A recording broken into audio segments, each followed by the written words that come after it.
Megastar తనయుడుగా global star గా అద్వితీయమైన నటన, మహా అద్భుతంగా ఎర్లీ మార్నింగ్ 4కి లేసి వచ్చి సినిమా చూసాం.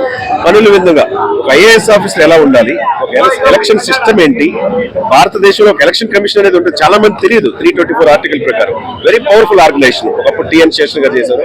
ఆ రోల్ ఐఏఎస్ ఆఫీసర్ లో అసలుకి ఎక్స్ట్రాడనరీ గా చేశారు. తర్వాత తండ్రి గారు రైతు పాత్రలో అద్భుతంగా నటించాడు. డాన్స్ విషయంలో కావచ్చు, టెక్నికల్ వాల్యూలో కావచ్చు, అద్భుతమైన నటన. రంగస్థలంలో మరొకసారి రంగస్థలంలో ఎట్లయినా అద్భుతంగా నటించాడో, ఆ మాట రాని రామ్ చరణ్ గారి నటన అద్భుతంగా ఉందండి. అంటే చాలా సంతోషం. సంక్రాంతి 10వ తారీఖు ఈ రోజే రిలీజ్ అవడం, ముందే సంక్రాంతి వచ్చిన ఫీల్ తో సకుటుంబ సపరివార సమేతంగా ఈ సినిమాని చూడొచ్చు.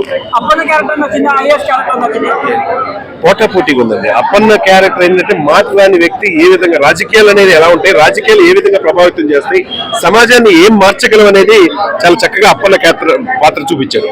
అదే సమయంలో రాజకీయాలను అర్థం పెట్టుకుని ఏ విధంగా లక్షల కోట్లు సంపాదించుకుంటారు, ఇసుక మాఫియా, మైనింగ్ మాఫియా, లేకపోతే బియ్యం అక్రమ రవాణా, అన్ని అంటే సమాజంలో ఈ రుగ్మతులు, ఈ పాలిటీషియన్స్ అంటే ఏంటంటే 10 కోట్లు ఖర్చు పెడితే 100 కోట్లు సంపాదించే ఈ రోజుల్లో వాళ్ళు అట్లా ఖర్చు పెట్టిన తర్వాత ఏ విధంగా దోచుకుంటారనేది చూపించారు. అది ఏ విధంగా కంట్రోల్ చేయొచ్చు అనేది ఒక ఐపీఎస్ ఆఫీసర్ పాత్ర చూపించారు.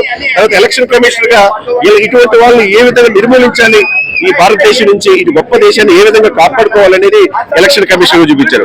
అల్టిమేట్ గా ఏంటంటే ఒక ముఖ్యమంత్రి ఏ విధంగా ఉండాలి, ముఖ్యమంత్రి అంటే 5 సంవత్సరాలు ఉంటాడు, ఎమ్మెల్యే గాని ఎంపీ గాని, ఒక ఐఏఎస్ ఆఫీసర్ అంటే చనిపోయేదాకా ఉంటాడనే ఆ డైలాగ్ అనేది ఎక్స్ట్రాడినరీ.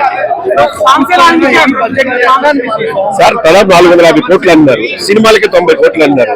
ఆ వాల్యూస్ కనపడుతుంది, టెక్నికల్ వాల్యూస్ ఆయన తర్వాతే.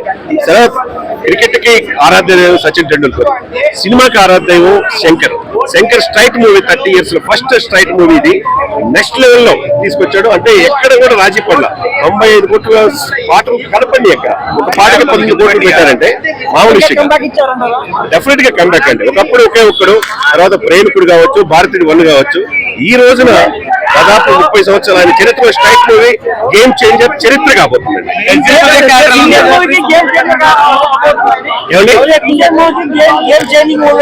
డెఫినెట్ గా గేమ్ చేంజర్ మూవీ అవుతుంది. ఎందుకంటే మీరు అన్నట్టు ఎస్జే సూర్య ఒకప్పుడు దర్శకుడు కృషి తీశాడు, అద్భుతమైన నటన. సముద్రకని అద్భుతంగా నటించాడు. ఎవరి పాత్ర అంజలి తల్లి పాత్రగా ఆమె అద్భుతంగా నటించాడు. శ్రీకాంత్ గారు అయితే ఒక సీఎం గా తర్వాత పరిణితి చెంది ఏ విధంగా మార్పు చెందారు శ్రీకాంత్ గారు, ఎవరి క్యారెక్టర్ ఏ విధంగా చేయాలో.